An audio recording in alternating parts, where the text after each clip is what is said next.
Anybody who already knows you knows of your background, and I think that extends to a great number of people.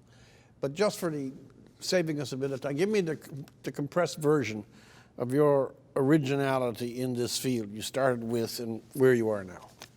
Well, I started on the north end of Vancouver Island on a float camp with no road to it till I was about 14. So I grew up in total nature, just boats, and the odd airplane, float plane came in now and again, and we were there all year round without any contact with the outside world, and went out at Christmas time for a few weeks to Vancouver usually, which was town for us, because there was actually no road to the north end of Vancouver Island. You had to go across to Port Hardy and take the steamship down to Vancouver. It's like Newfoundland. Overnight, yeah, very much. It was like an outport, very much. And so I really related to Newfoundland when I visited there on numerous occasions. Yeah, I was so glad to welcome you. Anyway, we'll leave that. Yes, I grew up there, and then I was shipped off to boarding school in Vancouver, an English-style boarding school named St. George's. And I excelled in the life sciences there as I came up to my later years in school, and then went to UBC for 8 years, doing a Bachelor of Science in biology and forest biology, forestry being the biggest industry, and the industry my family had been in for 100 years before we got out a little while back. And so I've got a fair amount of knowledge on that subject of trees. And then I learned the word ecology. It had never been in the public press, and a professor, Vladimir Krajina, who was a Czech refugee from the communists, had come to UBC and was a forest ecologist, had been deputy minister of forests in Czechoslovakia before he fled. I heard the word, just to interrupt you slightly, I heard the word ecology first time in 1967. When would that be for you? Around the same time, mid-60s, probably 66. And it had actually not appeared in the public press at that point. It was a very obscure division of biology. It came from the Ukrainian steppes and the study of soil science there in the breadbasket of the Ukraine. And it eventually then applied to all life and then to the whole world. So ecology is really the synthesis of many other sciences, and how it's basically about how everything is interrelated. How we are related to nature, how nature is formed, the evolution of nature, the minerals, the air, the water, it's all... The science of being. Exactly. And so, see, I'd been growing up in a completely secular household. We didn't talk about spiritual things around the dinner table on that little floating logging camp. And when I discovered ecology, though, and I'd always thought science was a purely technical matter, that you could measure everything in inches and feet.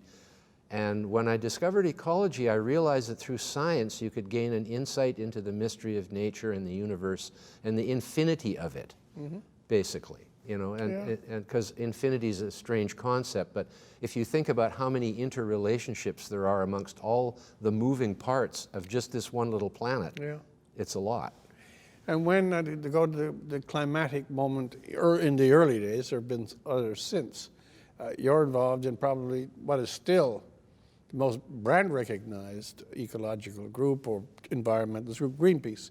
Just sketch that period. Well, I was doing my PhD in ecology when I heard about this little group called the Don't Make a Wave Committee that was starting to meet in the basement of the Unitarian Church in Vancouver to plan a protest voyage against U.S. hydrogen bomb testing in Alaska to take on the world's most powerful organization, the U.S. Atomic Energy Commission.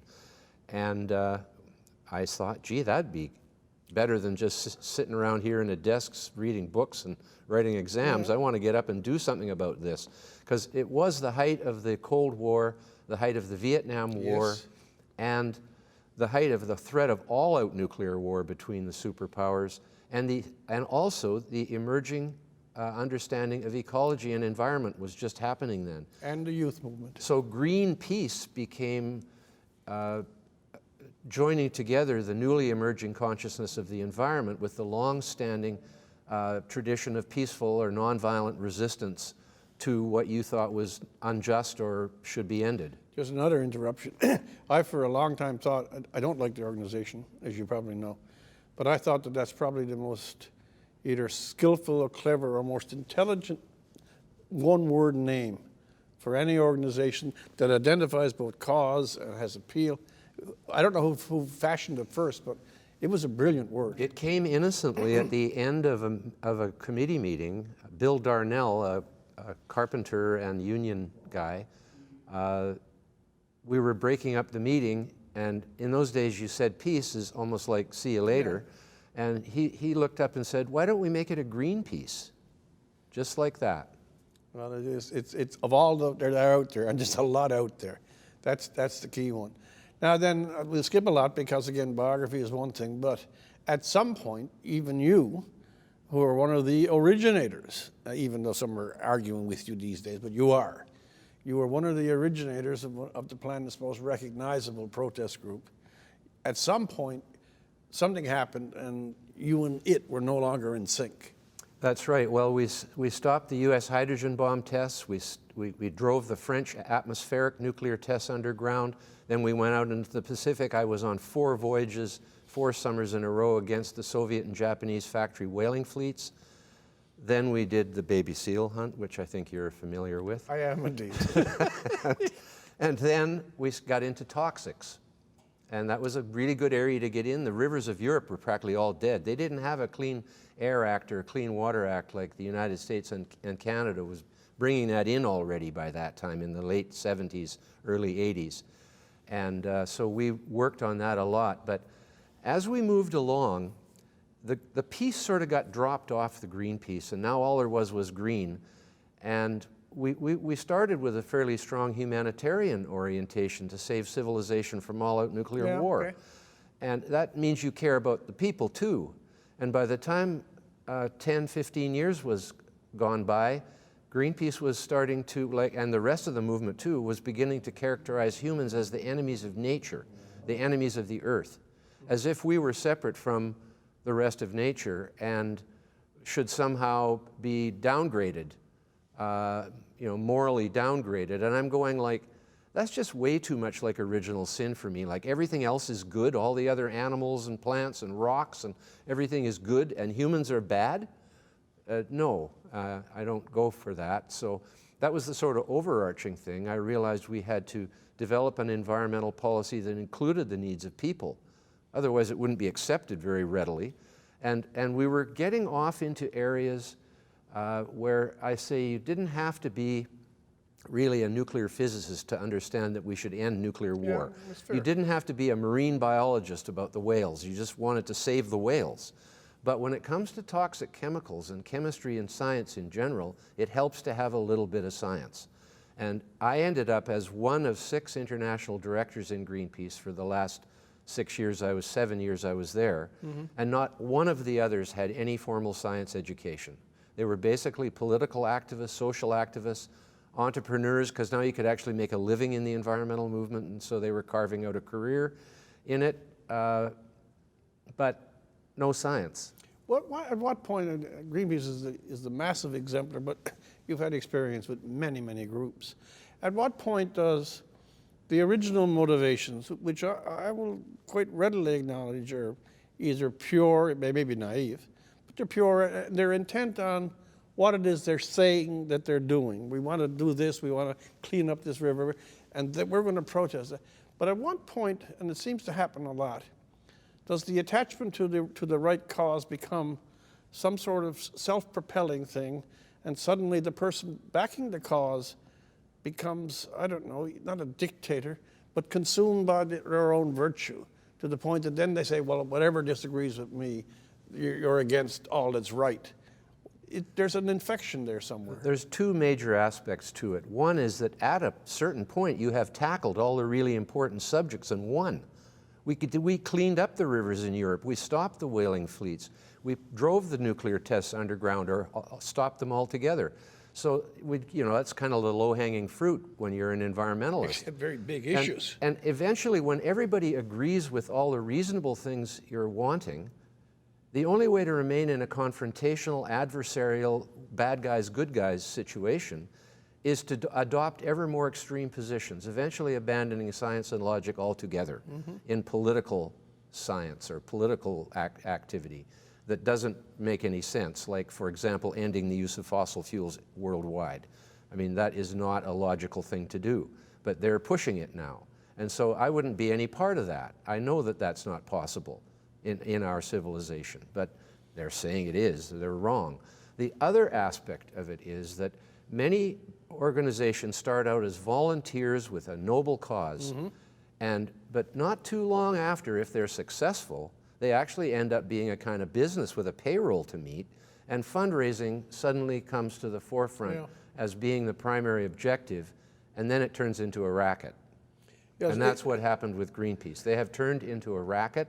This whole plastic war on plastic, they invented that in their back room. And they don't come out anymore and talk to anybody. That's all done behind the scenes. You can't walk into a Greenpeace office anymore. The door's locked. You have to make an appointment to get in there. So it wasn't like that in the beginning. We were totally open, and we weren't plotting in the same way that they are now. They're hiring the top PR and communications people to help them design their new campaigns. And so this war on plastic, which is actually a proxy war on fossil fuels, because they're all made out of, most plastics are made of fossil fuels, it's as ridiculous, though. I gave a presentation today to a board meeting in downtown Toronto where I showed them that this sea of garbage in the Pacific that's twice the size of Texas does not exist.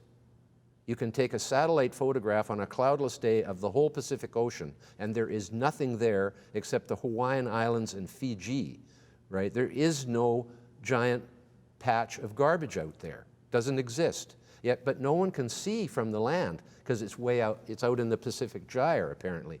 And if you go on the internet, you see all these maps of the world with photoshopped seas of garbage in them. It's not real. This is an auxiliary question, but it really comes in. I'm glad you're talking about that particular bit of business. This is all from the other side of the fence in a certain kind of way, because I didn't have your background, more or less the opposite. Why is it that with all the great news organizations of this world, that a story as big as twice the size of Texas, a physical object in an ocean, and we're in the 24-hour satellite age, and the news media have the money, why don't they go out and look and say, well, we couldn't find the damn thing, or bring the organizers and we're saying that we're going to ban this or we're going to fix it or whatever, show it to us. When you confront them, first they use all kinds of fake images to make it look like there's something.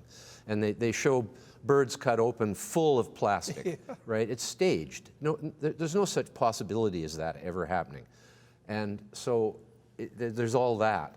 But then when you challenge them on it, like you say, well, look, here's a picture of the Pacific Ocean. There's no giant thing twice the size of Texas. If all you can see is the Hawaiian Islands, they're not twice the size of Texas, you know. So but you can see them, and you can't see the garbage patch.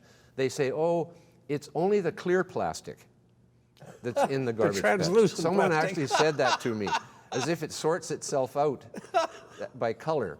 And then the next one I got was, it's just underwater. Right, like it's got a buoyancy compensation device on every piece of plastic or something. No, things either sink or float, generally, in the ocean. They don't go down 2 feet and stay there. Well, after the size of Texas, they don't. And then, when you bust them on that, they say, well, it's actually microplastic. And that means you can't see it, of course. But it still is the size of Texas. Oh, of course, yes. Each particle is not quite the size of Texas, though, because it's so small. You need a microscope to see it. And then they conjure up this image of all the fish and all the birds having giant wads of built-up microplastic in their kidneys or somewhere, in their livers. I don't know where. It's not true, because when you ingest something like a piece of plastic, even microplastic, your body knows it's not food. It just kicks it out the other end, right? I mean, that's what you do. Well, to pick it up, again, I don't have any problem seeing that this is an invention, but even in the locale where I am presently today, no need to name it, it's Sobeys. They've announced that in 3 weeks, that if you got 5 tins of beans and 6 packets of macaroni dinner and some ice cream, you're either going to have the card in your hand or buy another bag. The whole grocery is not going to give any bags or sell them. Why is it so easy for these fads to take hold of municipalities, supermarkets, corporations, kind of vibrating their own virtue? Why do people buy into it?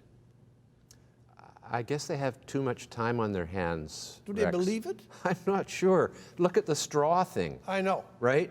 Like as if turtles have got straws sticking out of their eyes everywhere in the ocean. I think they poked a straw in a turtle's eye and took a picture of it. I'm honest to God, I'm sure that's what they did. But if you go to Costco now, you can't have the straw in that flimsy plastic thing that goes on top of the paper cup. You have to have this dome piece of plastic with a place to put your mouth, right?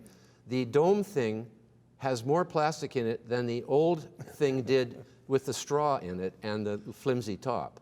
There's more plastic there. And it makes no sense at all to be against plastic, especially seeing as though there is no giant patch of plastic garbage in the ocean. Well, it's a friend of mine. I'll pass this on to you. You might want to use it as an anecdote. He went to one of the ski lodges somewhere in the Rockies in Alberta. And I don't know if he had to fly in or not, but it's way up and it's way out and it's specialized. It's fairly near the top of one of the peaks. And in that isolated sybaritic and expensive chalet, when he went to get his drink, he was told that we don't have plastic straws. We're getting virtuous too. We don't use plastic straws anymore.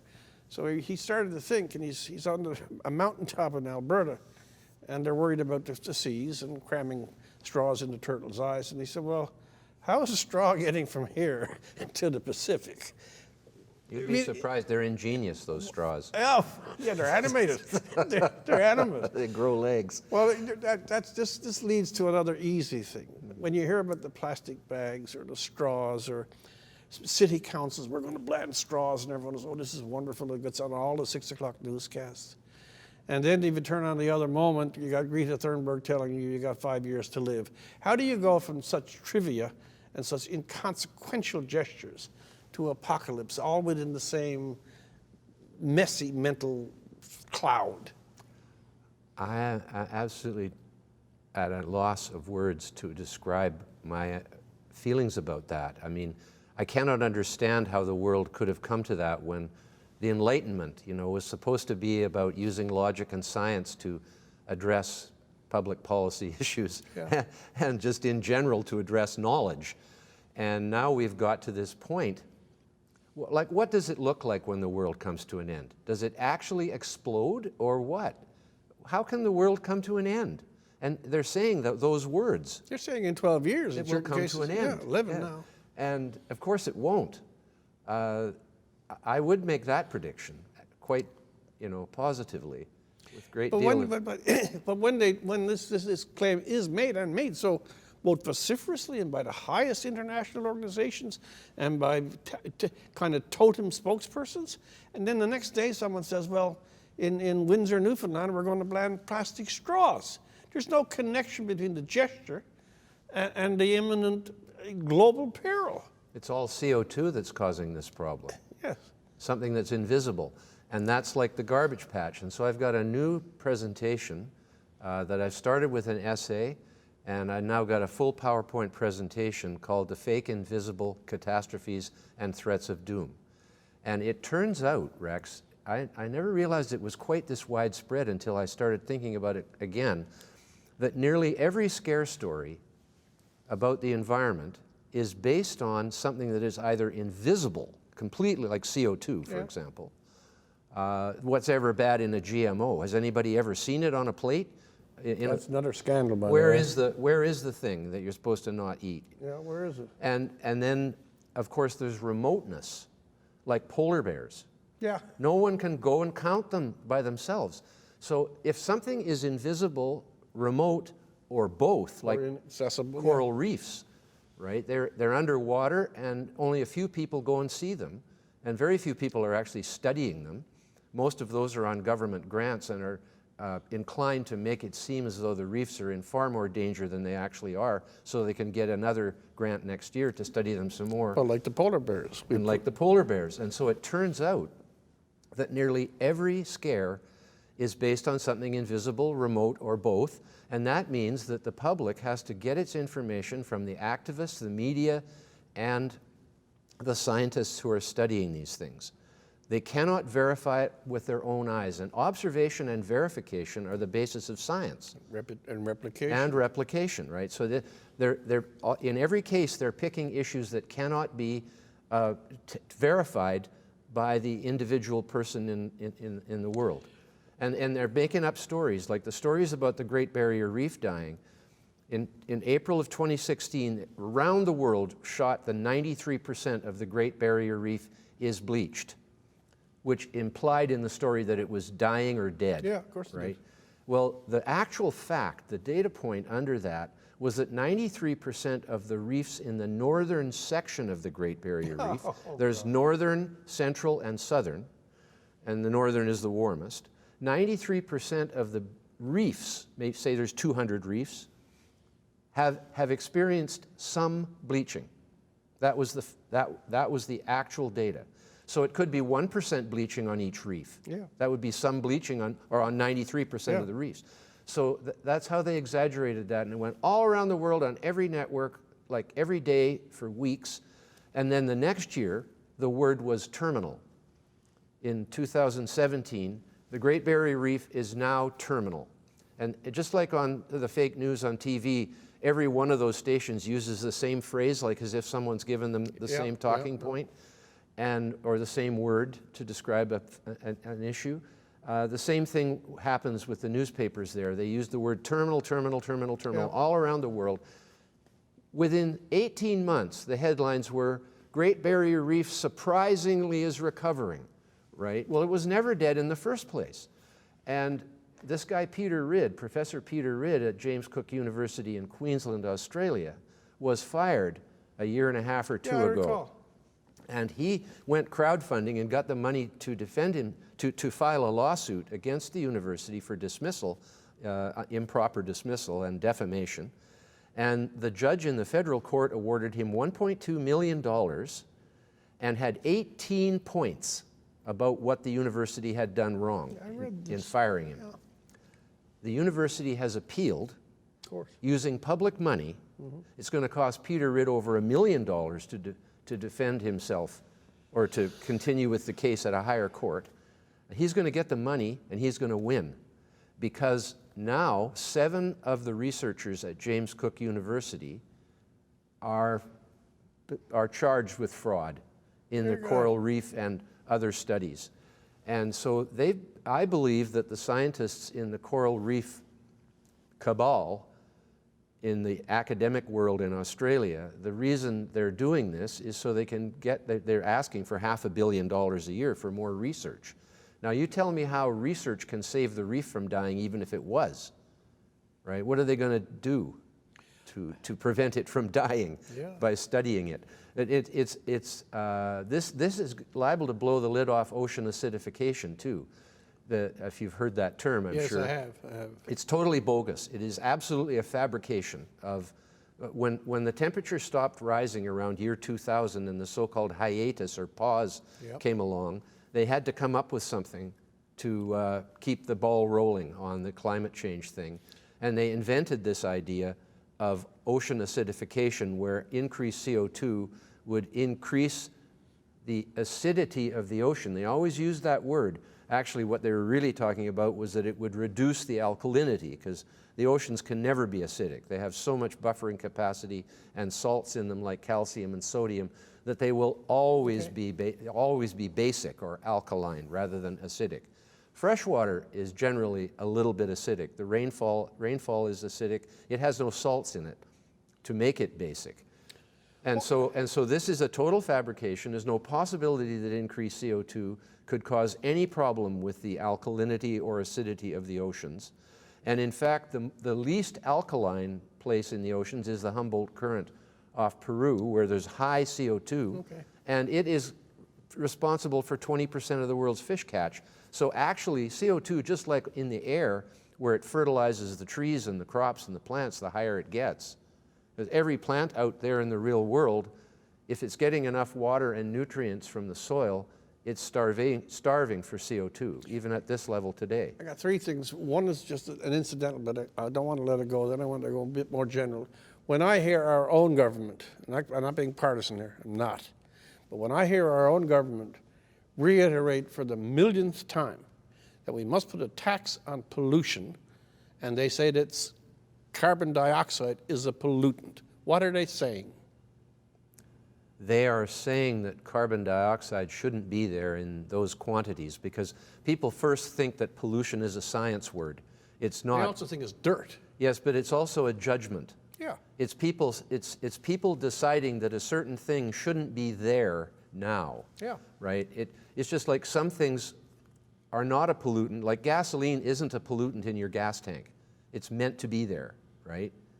But on what's... It's a pollutant if you dump it in the water, in the river. But in what possible or region of mind or atmosphere is one of the key elements of nature in itself a pollutant? Well, the problem is under Obama, the EPA in the United States ruled that CO2 was a pollutant, an air pollutant, under the Clean Air Act. So they've put it in that category, when in fact it's the most important food for life on Earth. It's reverse. It is the opposite, yes. And right now CO2 is still at extremely low levels, even with what we've put in, compared to the history of CO2. CO2 is at now just over 400 parts per million. When we started, it was at 280. During the height of the last glaciation, it had gone down to 180. Nothing to do with us, but because when the seas cool, they absorb gases from the atmosphere. And with CO2 so low in the atmosphere now, the oceans contain 45 times as much CO2 as the atmosphere. So during the glacial cycles, as the sea cools down in the peaks of the glaciations, the sea absorbs CO2 from the atmosphere. And the sea can absorb 1% more CO2, and that makes the atmosphere lose 45% of its CO2, and just because of the ratio. Yeah, gotcha. And when the seas warm, they give off CO2. So coming out of the last glaciation, CO2 went from 180, which is only 30 parts per million above the death of plants. In other words, since the beginning of life on Earth, CO2 has gradually declined from 6 to 10,000 parts per million, to at the beginning of modern life about 4 to 6 parts per million, 4 to 6,000 parts per million, and then gradually for the last 150 million years has gone from 2,500 to 180. 180, 280, 400. And yes, and now 400. So we have actually restored a balance to the global carbon cycle to a small extent, but we haven't brought it back up anywhere near it was when the massive forests, carboniferous forests were flourishing in high CO2 environment. And going now from the very beginning, when you came out of your small town, when you were interested in nature, you did all the university study, you became activist with Greenpeace. So you've seen the emergence of environmentalism and concern for the environment. They're slightly different. And so you've seen how these things grow. How do you, as a trained mind in this particular field, account for the enormous grip that this last 20, 25 years, I'll call it, of hysterical alarmism with reference to CO2 and the death of the planet that has swept the globe, the newspapers, most academics, middle class people, to the point where most people are afraid to say, even if they disbelieve it, to say that they disbelieve it. How does that happen? There's a bunch of elements to it, I think. One is that there is no other impending apocalypse like all-out nuclear war. There's no world war underway right now.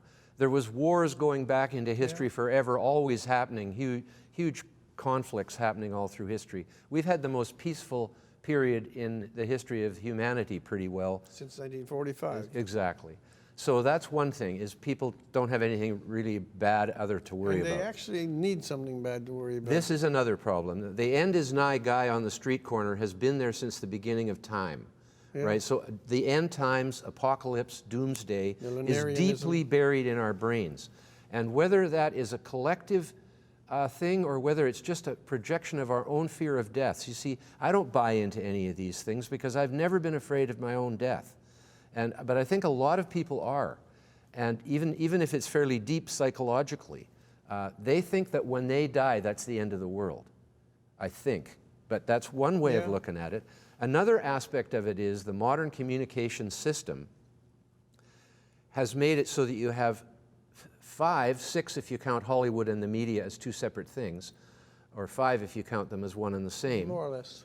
So you start with, let's just start with the green movement. Okay. Fundraising, instilling fear, right, in the populace, fear and guilt. So while you're driving your SUV down the road, you're afraid you're killing your grandchildren, and that makes you guilty.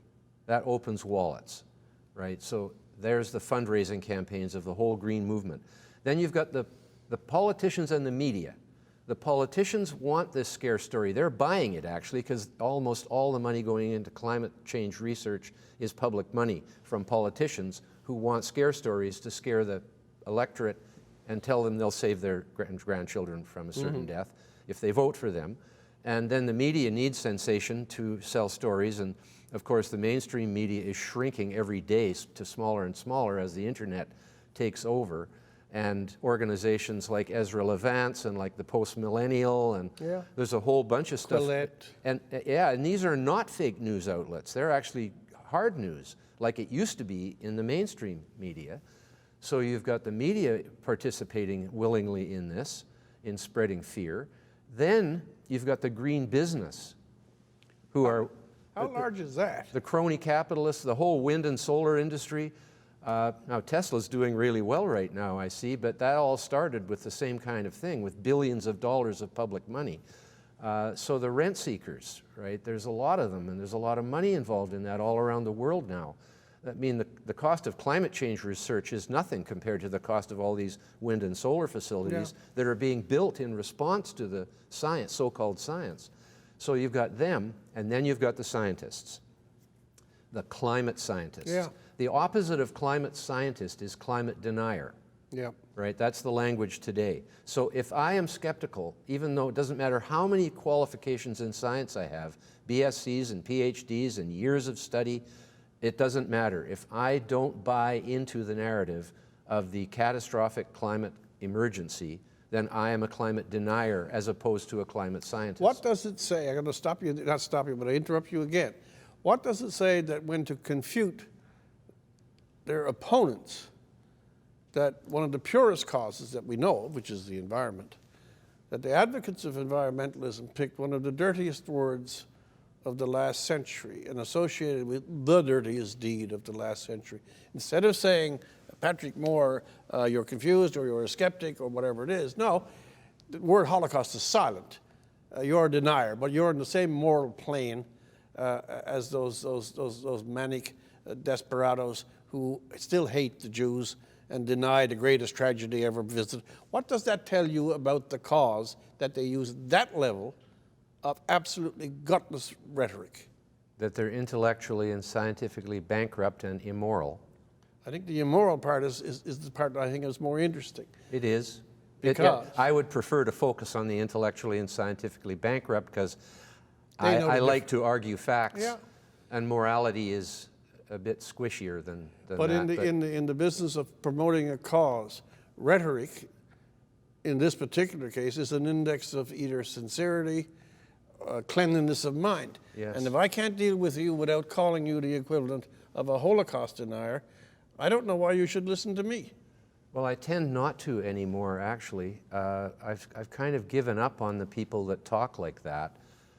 It's no use arguing with them. It actually is a cult. If you've seen Extinction Rebellion dressed up in those red suits that are sort of a cross between Catholic priests and Star Wars people, it's really bizarre. But it's obviously that people who dress up all exactly the same in a bizarre uniform are a cult. You wouldn't do, I know I wouldn't do that with anybody, like especially not 100 other people, all dressed up the same, looking like some kind of pseudo-religious figures, and also like priests of some kind. And also assuming the authority to tell other people what it is their lives should be. That's another element of this particular cause, that because the world is at stake. But Greta is so wise. I want to ask you specifically about her, that this is part of it. Is it irrationalism? Is it some sort of retreat to the medieval mindset? When does it come to pass that the Congresses and parliaments of Europe and high elements, prime ministers here, are sitting down to listen to I'm going to be straight, a not very well schooled 16-year-old to get advice on the future of the planet? Is everything upside down? Pretty much. I get in trouble for criticizing a girl, right? They say you shouldn't be criticizing a child. You're a grown man, you know. And I'm actually not criticizing not. Greta. But I understand that she's a tool, and she's a tool of Al Gore and Arnold Schwarzenegger and George Soros and a whole cabal, including her own parents, who write most of her tweets. People write for her. She didn't write that speech for the UN. No, I've and read she's it. going to, they just need her at Davos, you know. All those billionaires need her there to advise them. What a joke. I think Boris Johnson made the smartest first move of his prime ministership when he says he's going to boycott that thing, right? Why would you go there and hobnob with all those people if they think a 16-year-old child can offer them advice about the whole future of the world? Well, not only offer advice, give them orders. And I'm not Pretty much. I'm not jumping Yeah. on her again, but How dare you? But yeah. it is a tactic that you appoint an air infant to be your spokesperson, and then you say, oh, you're attacking an air infant. You're not the one who put her out there, and she isn't her own voice. I'll go along with that. Oh, well, tyrants and dictators have used children all through the centuries, whether it was Stalin or Mao or Hitler. They've used children waving little flags by the side of the street all the time. And I mean, and it's true that children are brought out for royalty sometimes too. But they're not political. These people are political, the ones that work for tyrants. And well, they don't work for them, they're recruited by them. So they're using children to get your sympathy, I guess, because it's not nice to criticize children. The green movement, global warming movement, since 1991, I suppose, done in Rio, if I'm correct, how much of that is or has become not about the environment? I know there are always sincere people. There are always some people who are doing what they're saying that they're doing and trying to save what they say they're trying to save. But then a movement becomes so powerful, so widespread, so global, international conferences, billions and possibly trillions of dollars in various. How much of I want your judgment, how much of the global warming movement in all its facets is just about the environment, and how much of it is a political instrument or instruments for far other goals? I don't think very much of it is actually about the environment anymore. Most of the campaigns are made up, as I've explained about the garbage patch, and the rivers of Europe have been cleaned up. You know, there's no need to clean them up anymore. Now, where the real work is to be done is in Asia, and there is a plastic pollution problem in Asia. They throw it all in the rivers, and they throw all their spoiled vegetables and stuff in the rivers too. It's just their habit. That's how you get rid of it. And that kills the river, because it's just too much organic matter in there. And the plastic is just a big mess in the mouth of rivers in Indonesia. And not so bad in India, you know, I think they're doing better. And they're all doing better, in fact. It is improving all around the world. And it's really not the environmental movement that is doing it. They're making all their noise over here where we've already pretty much cleaned the place up. There's actually, I notice on the West Coast beaches on the Pacific where I live, there's way less plastic garbage on the beaches now than there used to be. Way less. All people like clean things. Well, fishermen have stopped throwing all their old nets and old floats and stuff in the ocean and bring them back to the dock and put them in a bin. You know, and then wherever they go from there, but they don't go into the ocean at least. But so not much of it is really about environmentalism anymore. I saw, as I was leaving Greenpeace in the mid-'80s, a lot of people in the Greenpeace office here in Toronto wearing red berets and fatigues, sort of like Che Guevara. that whole Che Guevara type thing. And so I saw Greenpeace hijacked by the political left at that time. And it's because we had gained fame and power and some money ability, and they just came in, and we were far too innocent to deal with these people. They were politically much more astute than we were, and just a whole bunch of reasons, it basically got transformed into a left-wing movement when obviously ecology and environmentalism should be right down the middle politically. Yeah, they should. because everybody needs the environment, and there are good ideas on both the right and left for solving environmental problems. On the left, there's regulation, and on the right, there's free markets to distribute goods, services, and policies in the most efficient possible way and not to waste your money. So you can think of all kinds of examples. Conservatism is sometimes the right way to go. As a matter of fact, the word conservation comes from the word conservative. Yeah. So environmentalists who are conservationists are often conservative. Ducks Unlimited, for example, who've done huge amount of good work. And the Nature Conservancy, it's actually one of the very biggest of the environmental groups in North America. And they don't steal people's land, they buy it and turn it into a preserve or a park for some endangered species, or just because it's a beautiful part of the ecosystem or of the geography of a place. So there's good environmentalism being done on that side. And on the left, it's mostly politics. And that's why I was so sorry to see the organization that I helped start drift into that. Mm-hmm. And nowadays, I don't agree with much of anything Greenpeace is saying. I fought against them on golden rice for 20 years, and because they were the ones who stopped golden rice from being approved to feed people who were dying at the rate of 2 million children a year and going blind at the rate of hundreds of thousands a year before they died. If you die before you go blind, you're almost lucky, you know, because one can come before the other with vitamin A deficiency. But golden rice it is a genetically modified rice. It was modified for humanitarian reasons by two humanitarian scientists in Europe, Peter Beyer and Ingo Potricus, who have watched for 20 years while the world stops them from introducing something that can cure 2 million children dying every year overnight. A cup of golden rice instead of a cup of white rice, which has not only no beta-carotene, which we make vitamin A with, but has no iron or zinc or many other nutrients. It's the worst staple, but it's also the one that the most poor people use as a staple because it's cheaper than the other staples and also grows in the tropics where most of those people live.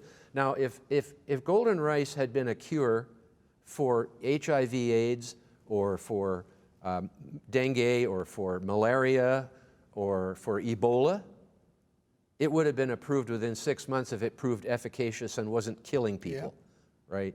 The side effect of killing people would probably rule it out. Okay.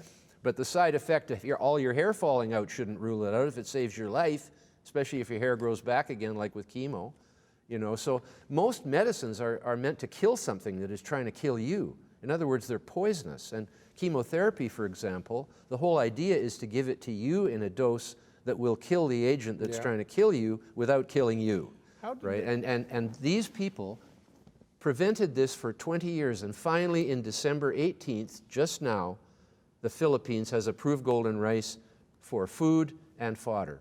So the dam has broken finally, and Ingo Potricus, who's getting on, is living to see the day when it's not stopped anymore. How do people that, again, quite literally make a profession of saying, I have a better conscience than most people, how can they possibly reconcile a scare campaign against something that would have such drastic remedy to so many who are at the poorest level of existence? I mean, how do you live with that campaign?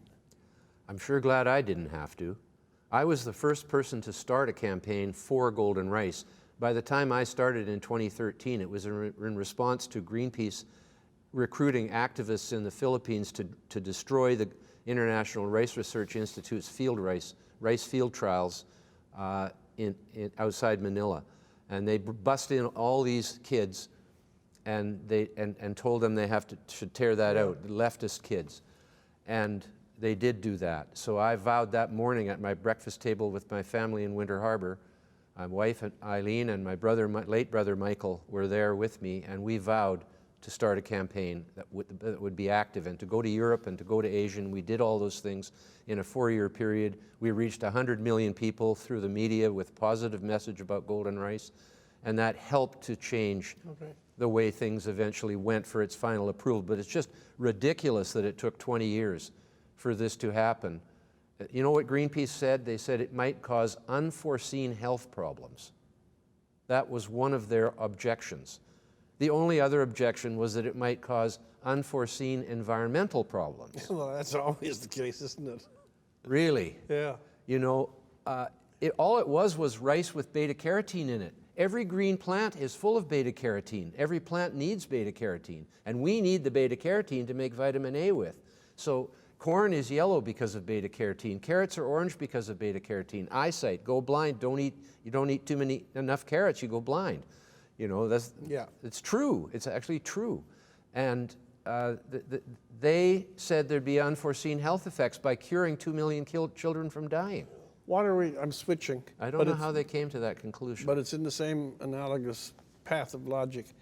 What are we losing, or what have we displaced, or what have we hurt by certainly in the West, by the mass embrace of this hysteria about global warming and the diversion of funds in certain schemes, Germany I'm thinking about right off the top, the campaign in Canada? What are the things that have been displaced and hurt because of the obsessive and quite successful politicization of environmental catastrophe brought about by CO2? As far as I can see, the whole thing should be positive efforts to improve on forestry, to improve on agriculture so that we use less land to do those things. I mean, the fact is that improvements in agriculture have resulted in a 67% reduction in the amount of land used to grow the same amount of food. Which is a great thing. Just in the last 30 years or so. And the CO2 that we're putting in the atmosphere has increased the productivity of all food crops and all trees and all wild plants by up to 30%. The greening of the earth is a known fact. It's being caused by CO2 fertilization. And not only does high CO2 increase the growth rate of all the plants on earth, but it also improves their efficiency with water. It makes them more drought tolerant, because when CO2 is so thin in the air at 400 ppm, and it was down to 280 and 180, when it's so thin, they have to open way more of the little passages under their leaves where the air goes in with the CO2. That allows water to get out. So the loss of water is much higher from plants when there's low CO2. When the CO2 goes up, the plants automatically know that they don't need to open their stomata, as they're called, as widely, or to have as many stomata. And in fact, much research done on evolutionary stuff is looking at how many stomata there are on leaves of fossilized plants to see what the CO2 level would have been at that time in history. So the fact is, every plant out there is starving for CO2 if it's getting enough water and nutrients from the dirt. That should tell us something. Every commercial greenhouse grower in the world doubles or triples the CO2. Not 400, but 800 or 1200 ppm. They get 20 to 60% increased yield by doing that. And all the plants in the world would get that increased yield. And there is actually no concrete evidence that CO2 is causing any harmful warming whatsoever. If it causes a little bit of warming, we will be very lucky. Now, how many people in Canada know that there are approximately 195 countries recognized by the United Nations, Taiwan being one that they don't, so there'd be 196 if you recognize Taiwan. Canada is the coldest country in the world of all those countries, at minus 5.35 Celsius average temperature. Russia is only the second coldest country in the world, and even though it has colder temperatures in its interior than we have as records, they don't have all those islands going up to the North Pole like we do. Those are cold in the winter. They're really cold. Really, really cold. Colder than Russia. But nobody's there, hardly. Alert is there and a couple of other little outposts. Most of the Inuit people live below that, even that area, because it's so cold and inhospitable. Well, 3 million years ago, all Canada's Arctic islands were covered in subtropical forests with giant camels roaming in them. The onset of the Pleistocene Ice Age was the culmination of a 50 million year cooling period that started 15 million years after the dinosaur extinction. And since 50 million years, the temperature has gone down on the Earth to the point where both poles are frozen blocks of ice. And that was not like that 50 million years ago. There was no ice on the Earth until about 30 million years ago. This is the first ice age in 280 million years.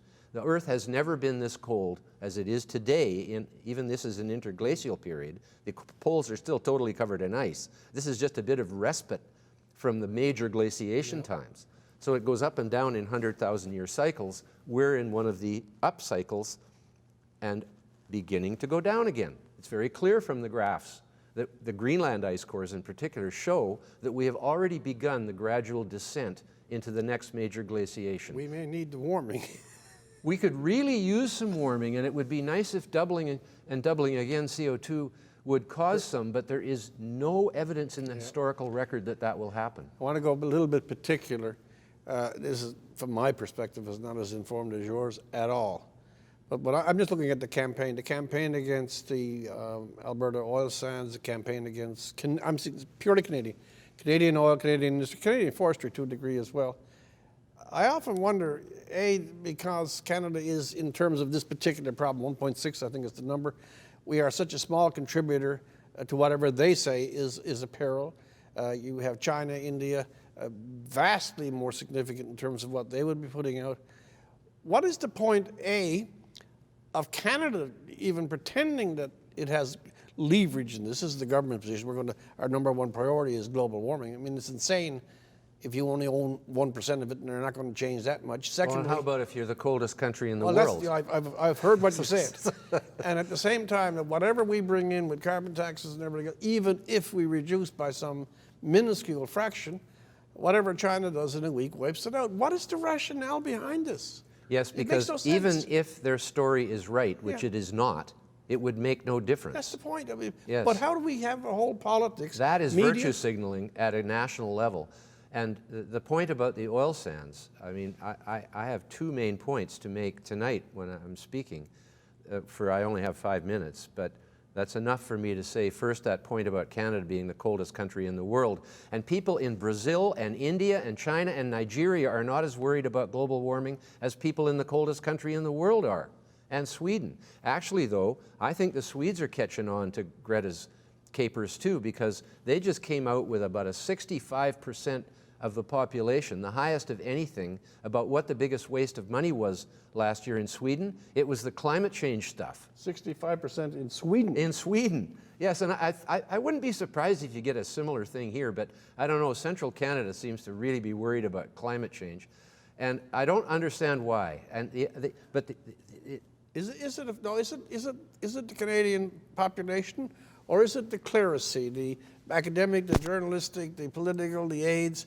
The bunch. It's the elites that go to conferences all the to time. Davos. Yeah, those people. Yeah, they're so-called elites. Actually, they're ignorant as all get out, as far as I'm concerned. I think they're just following the crowd, and how can just like you say, how can anybody possibly believe that the world is going to come to an end in 10 years? It obviously isn't going to. There's no possible cause that could do that, and they blame it on something invisible in the air. I talked to my brother last night. This is his third day in 5 days, and right now I think he's got 4 feet of snow, and he was telling me if there's any global, I'm making a joke, but it's not a joke, if there's any global warming, for God's sake, hurry up. There's a lot of alarm that has no grounding in the daily experience of millions and millions of people. And this thing with Alberta, and Saskatchewan too, we have to remember. Just on the National Post this morning, there's this poll that shows that only 27% of Albertans are happy about the future, and 79% of Quebecers are happy about the future. Central Canada is treating Alberta and Saskatchewan like hostile foreign powers. That's what's happening in this country, in our own country. What kind of democracy is it, or confederation is it, mainly the point confederation, where you have 13 political jurisdictions, 3 territories and 10 provinces, and 2 of those provinces have 100% of the federal power, 100%. And we don't have a formula for amending our Constitution because they wanted to have the same power as they had before. They weren't going to give any power out to anybody else to be involved in even that decision. And to go again to contradictions, how in the name of God do you bring in carbon taxes during the worst depression for that industry, during the biggest layoffs, and at the same time scotch every possible pipeline, and there's oil coming across the oceans going into Montreal that is totally different. I don't understand it. This is my problem. There is no understanding it. It's not understandable because it isn't based on any kind of logic or reason or enlightenment or sensibility, or it is in fact the opposite. It is stupid what Canada is doing, but it's based on somewhat on the fact that Ontario and Quebec have all the power. They have all the votes. They have the leverage. And so they are saying that they don't want that dirty oil from Alberta. Like dirty in that context is like dirty little scoundrel. It doesn't mean that it's made of dirt. Like dirt is what we grow our food in. What's wrong with dirt, it's like right? denial. You're not supposed to have your pants dirty, but that's pollution, right? Whereas when it's dirt in the ground, it's not pollution. And now they call it filthy. The Alberta oil is filthy, right? And that is the kind of propaganda that people are listening to in the East, whereas oil from dictators and despots in Venezuela and Saudi Arabia and Nigeria is apparently clean oil, especially when it comes in supertankers to the Atlantic coast, whereas we're being banned to have, there's a ban on tankers taking Alberta oil off the north coast of BC. Just that's the only thing they're banning, is taking Alberta oil off there. Now they're fighting the gas plants up there too, even though gas is not a pollution issue. And they won't let that BC won't let the pipeline come to the Pacific out there on our left coast. So we've got a situation where two landlocked provinces, the only two landlocked provinces, are being demonized. Well, and this is unacceptable. I'm really glad. I was going to get to it, but I'm glad that you brought it out even without a question. This is another little axiom of mine, that if anybody thinks that the global warming campaign in Canada has no costs, it has great political costs because it's introduced the first potentially quite serious fracture in the relationships of the Confederation. It's costing a lot to virtue signal. That's my point. It's really very sad. I've been a westernly alienated person all my life because I grew up on the very west coast of Vancouver Island. I got western alienation big time. And I've known about this all my life, that we're not, don't have any say in anything. We might as well be ruled by a despot. And now it's looking even like that because this prime minister, he gets away with everything that he does that's illegal and wrong. He fires ministers from First Nations. Well, he tries to save SNC-Lavalin, but he doesn't try to save the oil in the West. Well, he doesn't. No, his dad apparently had a slogan, "Screw the West, we'll win the rest." Yeah. Well, I wound it up with this. I know a little bit, and I said a little, okay? I know a little bit about occasionally taking a slightly different view of the global warming consensus. But you, especially as an originator of Greenpeace, you're one of the fundamental people, a person who's walked away from the creed and who also has had, and I congratulate you on it, I mean it, serious. It takes a lot of courage these days on this particular topic to consistently oppose the great mass that's coming in. How are you treated these days by either former allies, and how are you received outside of those who at least have an open mind? None of my former allies will dare come near me and talk to me. They stopped doing that a long time ago when they realized they could not debate me. And that's basically their whole operandus, modi operandus, is they will not talk to people like me. And there's many of us. I am treated so well by the people who really do have good knowledge about this, whether it's William Happer or Richard Linson or Christopher Essex here in Canada. These are real scientists who've been studying all their lives too, and they're in their elder years, some of them, and have got more wisdom than I do because they're older than I am. But I've got some wisdom now myself, I think, at the ripe old age of 72. And I'm really enjoying my time now because I'm with people who, like me, prefer truth and logic and using the science approach.